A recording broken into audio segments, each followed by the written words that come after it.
Et sans tarder, pour gagner un peu de temps, je donne la parole à M. Didier Noterman, qui va nous parler un petit peu des TLTP, les travaux pratiques à distance. Merci.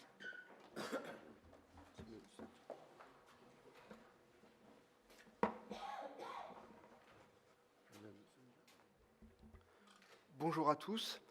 Merci de l'opportunité que vous me donnez de venir présenter cette plateforme de travaux pratiques accessibles à distance au sein de votre très belle université. Donc, comme ça a été dit, je suis enseignant-chercheur à l'INSA de Lyon et j'ai aussi une autre fonction qui est d'animer, de diriger un pôle AIP Primeca. Donc, les travaux que je vais vous présenter ont été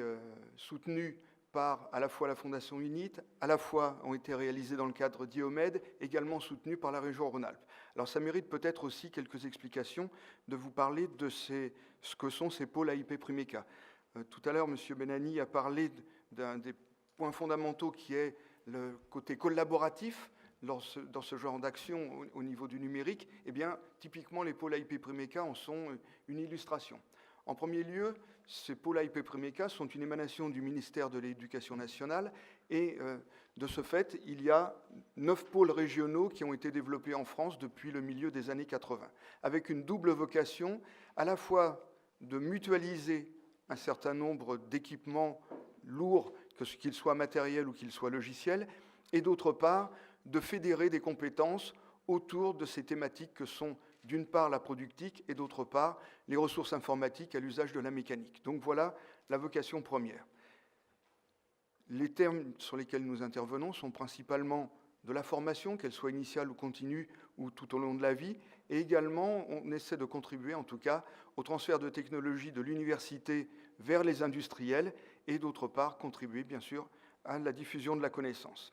Alors le pôle que j'anime est situé en Rhône-Alpes-Ouest et donc il bénéficie d'un certain nombre de partenaires institutionnels, mais également, on le verra au cours des diapositives que je présenterai après, d'un certain nombre de partenaires industriels qui nous soutiennent dans ces actions. Et puis, les forces vives, je dirais, de ce pôle sont bien évidemment les établissements de formation, les établissements académiques qui sont les partenaires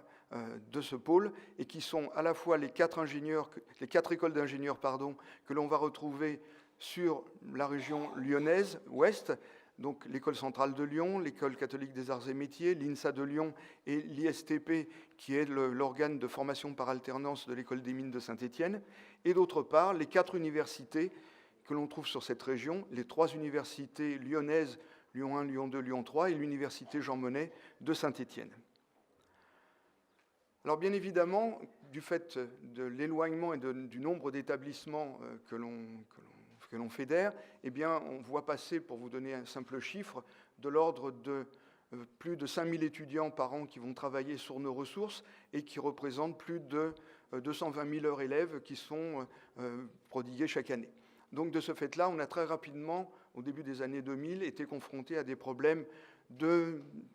transport des étudiants qui nous ont conduits à essayer de trouver des solutions autres que les transports en car qui ont une pérennité relativement faible dans le monde universitaire. Donc de ce fait-là, on a été amené à développer des moyens permettant d'accéder à distance à différentes ressources, qu'elles soient matérielles ou qu'elles soient logicielles. Donc c'est ce qui nous a naturellement conduit lorsque IOMED s'est créé et que les communautés thématiques ont été créées au sein d'IOMED, non pas de proposer une communauté thématique stricto sensu, c'est-à-dire disciplinaire, mais plutôt d'essayer de proposer le développement et la mise à disposition de ressources permettant d'avoir des outils transverses utilisables par l'ensemble des communautés thématiques. Donc, on s'est engagé dans cette voie-là avec pour vocation d'essayer de fédérer l'ensemble des concepteurs et des utilisateurs de travaux pratiques accessibles à distance, et d'autre part, en développant des moyens, donc en essayant de développer spécifiquement pour IOMED un portail de TLTP.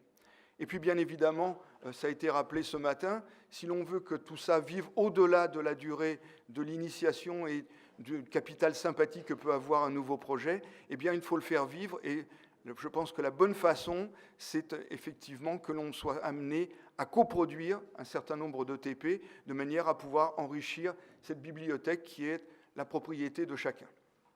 et de tous. Donc, quand on parle de TLTP, déjà, il faut essayer de s'entendre sur les termes, parce qu'il peut y en avoir une très grande diversité ou une très grande variété. Donc, je présenterai ici les principaux axes dans lesquels nous avons essayé de travailler, où nous avons essayé d'incorporer dans le portail des ressources développées par d'autres. La première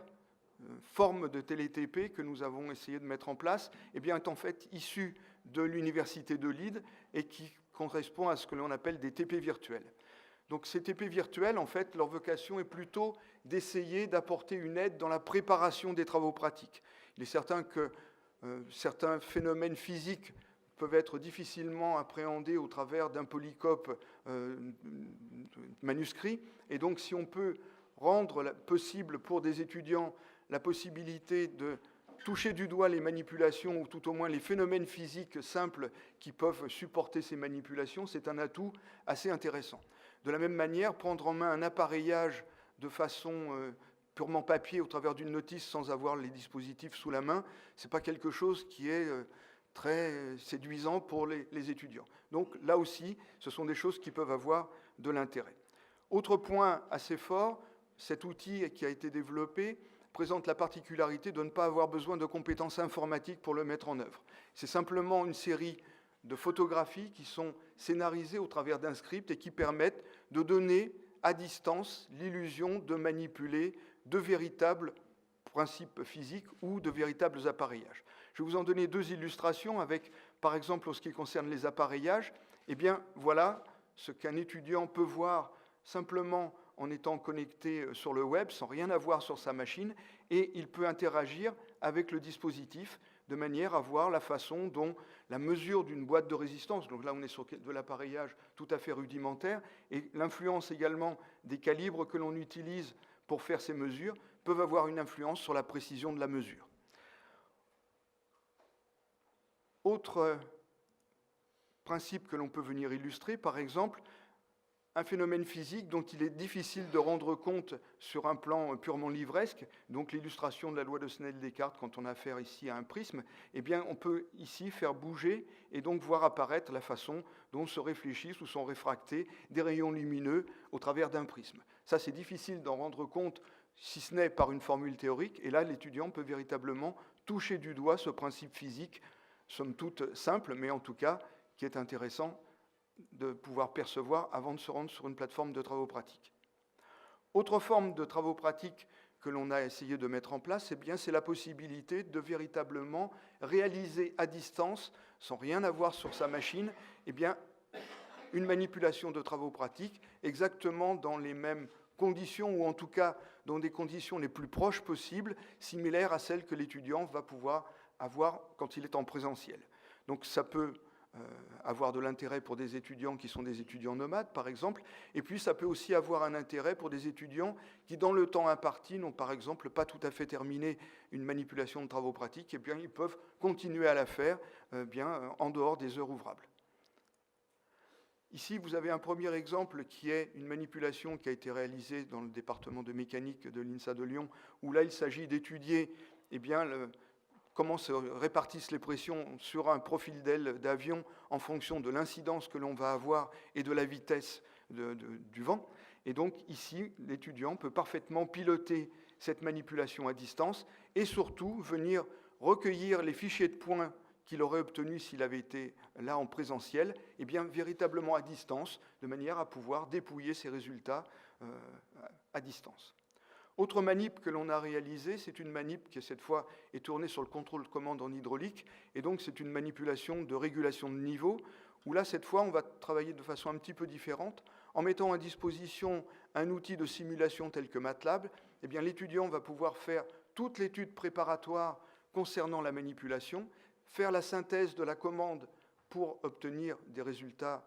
en tout cas que l'on espère satisfaisants, et pouvoir réaliser après la commande du procédé à distance. Donc voilà l'équipement réel tel qu'il apparaît. Ici, une représentation schématique et une modélisation qui peut être faite, par exemple, sous MATLAB Simulink de ce système. À partir de cela, on peut aussi profiter de cet accès à distance pour dispenser un certain nombre d'informations technologiques, ici sur des vannes de régulation qui sont mises en œuvre, et d'autre part des positionneurs pneumatiques. Donc il y a possibilité, au travers de cet accès à distance, de diffuser de l'information technologique classique.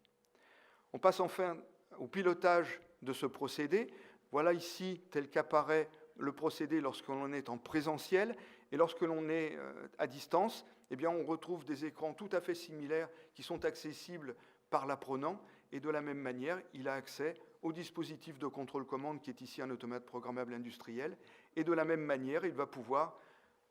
récupérer localement des courbes représentant les propriétés de la commande de ce phénomène. Troisième type de TLTP qui sont proposés, eh bien, ce sont des TP de conception à distance. Donc là, je vais essayer de vous donner une illustration de cela au travers principalement d'un dispositif, avec ici, dès lors que l'étudiant se connecte, il dispose d'un environnement de travail lui permettant d'avoir les outils logiciels permettant de réaliser la commande du dispositif, d'avoir une visualisation relativement réaliste et par l'intermédiaire de caméras pilotables à distance, donc sur le web, eh bien, de pouvoir visualiser le procédé qu'il veut commander, et on met à sa disposition également l'ensemble des documents qui vont lui permettre d'élaborer ce travail. Pour illustrer ça, eh bien, j'ai pris quelque chose qui est un système mécatronique, en l'occurrence c'est de la commande de robot, et au niveau de la conception, eh bien, on peut très bien récupérer aujourd'hui des fichiers issus d'un logiciel de CAO, de DAO tel que CATIA par exemple. Par un import, on peut tout à fait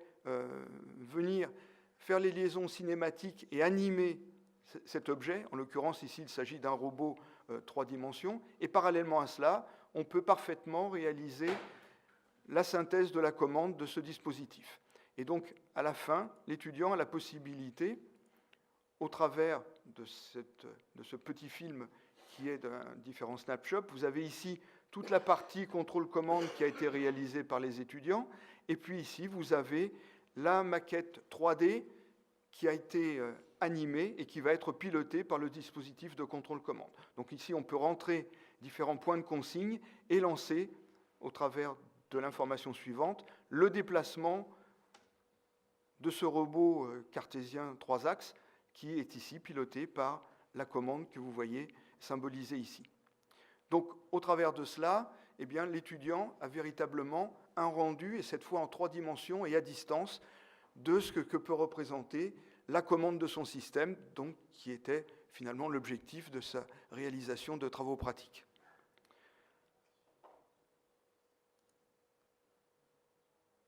Autre type, qui est un format que l'on a qualifié chez nous de kiosque, eh bien, c'est la possibilité d'avoir la mise à disposition à distance d'un certain nombre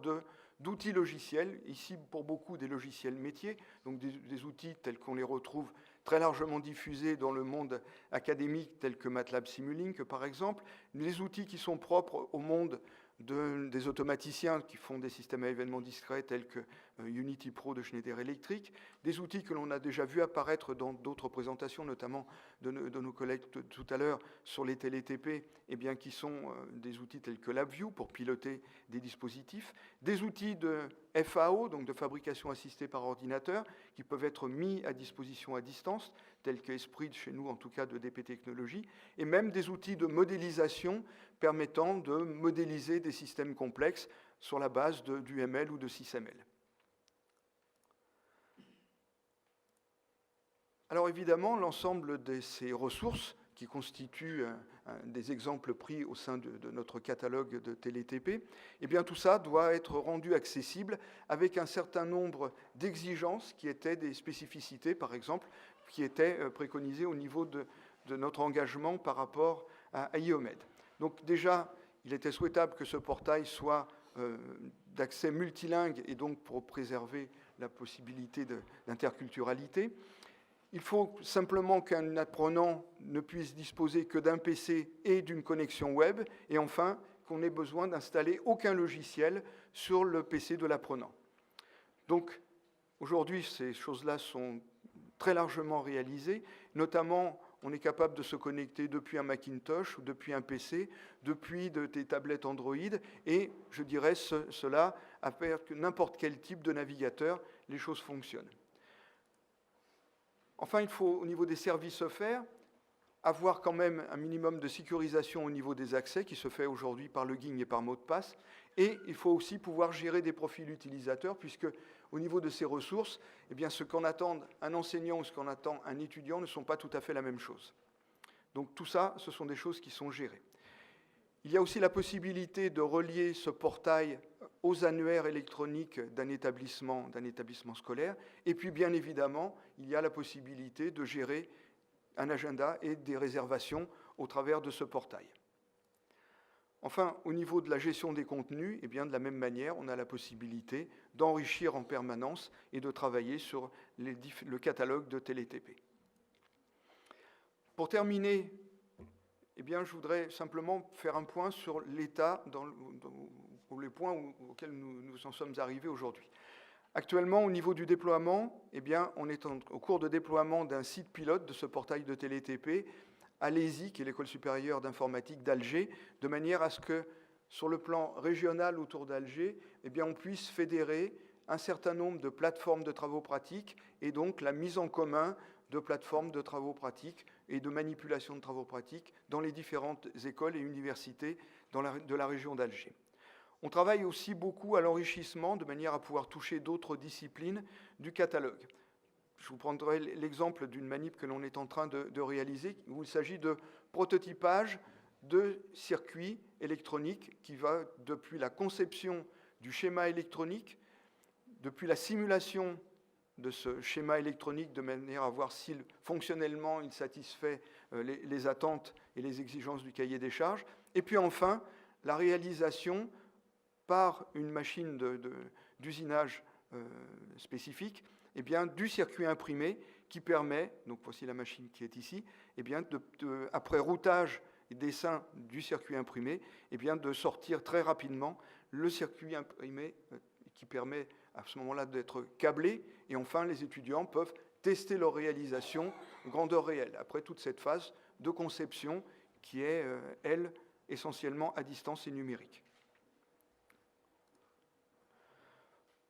On travaille également sur la mise en œuvre d'une manip de télétransmission, et enfin, au niveau de l'ouverture que l'on peut avoir de ce côté interactif dans ces apprentissages de type e-learning, on a travaillé également sur la réalisation eh bien, de serious games. Alors ces serious games, on les décline de différentes façons. Souvent, ça s'appuie sur des jeux de rôle. Et effectivement, au travers de ce que nous avons réalisé, eh bien, on est dans des environnements qui sont plutôt des environnements mixtes, où à la fois il y a une possibilité pour un apprenant de faire une sorte de quête pour recueillir les outils indispensables à la réalisation de son objectif, en interagissant soit avec des équipements, être confronté à des objets, être confronté à des situations, ou être confronté ou collaborer avec d'autres joueurs. Et donc ici, j'ai un tout petit film dont je vais vous passer qu'une toute petite partie, qui permet de voir notamment au niveau de ces travaux qui ont été réalisés en collaboration au niveau principalement de RONAP, mais également avec le LIPSIS à Paris, mais surtout avec l'IUT de Chambéry et l'Université de Savoie. Et au niveau de ce qui a été réalisé, on a à la fois des choses qui se font dans des environnements mixtes, c'est-à-dire qu'une fois que l'étudiant a travaillé sur sa partie de manière à pouvoir recueillir les équipements dont il avait besoin. Là, on voit la fin du travail individuel où il doit récupérer un certain nombre de choses pour mener à bien son travail. Eh bien, on dispose d'une dalle tactile qui permet à chacun de venir déposer les éléments qu'il a recueillis au cours de sa quête, et puis cette fois, de développer véritablement un travail collaboratif autour de cette plateforme et qui permet de partager et de mutualiser les choses qui ont été développées. Donc on est véritablement dans un environnement mixte, réel ou virtuel, puisqu'à la fin de ce TP, qui est scénarisé et qui est prévu pour durer 4 heures, eh bien, il y a véritablement une réalisation qui peut être testée par les étudiants sur ici. En fait, c'est l'implémentation d'un petit gyroscope sur une carte prototype à base de microcontrôleur et qui permet de réaliser une manette de jeu permettant de suivre un parcours sur un labyrinthe.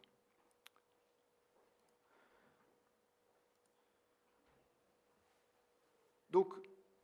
autre chose qui est importante, eh bien, c'est aussi de voir comment on peut continuer à développer. Et aujourd'hui, les exigences de la part des apprenants deviennent de plus en plus importantes. Ils sont habitués, ça a été dit par différents orateurs qui m'ont précédé, d'un environnement numérique qui est de plus en plus raffiné et sophistiqué. Et donc, il faut aussi être capable de leur offrir des choses qui soient de cette nature et qui permettent aussi d'illustrer les aspects scientifiques que l'on essaie d'aborder.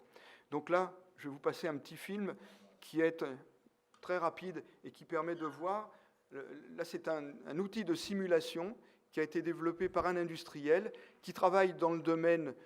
de la réalisation de machines de tri, qui sont des machines tout à fait immenses et excessivement rapides. C'est des machines qui peuvent faire jusqu'à 70 mètres de long,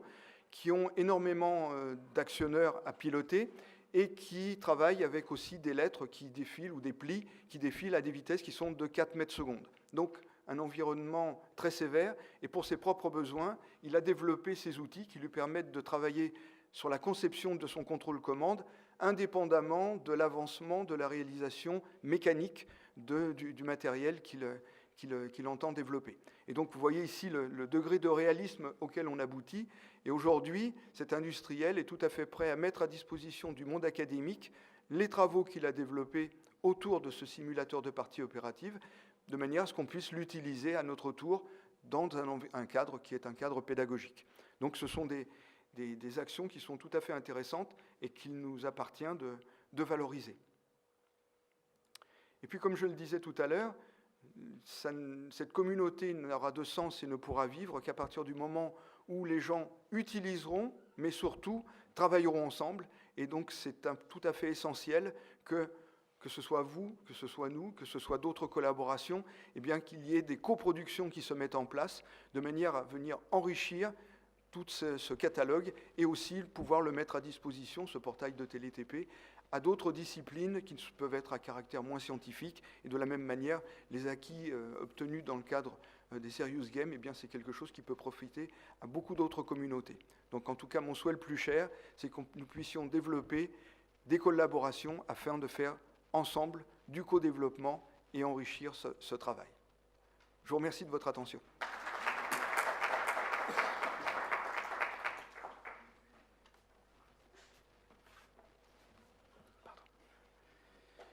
Merci au professeur Didier donc, pour ce partage qui montre qu'avec le numérique et à travers le numérique, on peut faire donc, de belles choses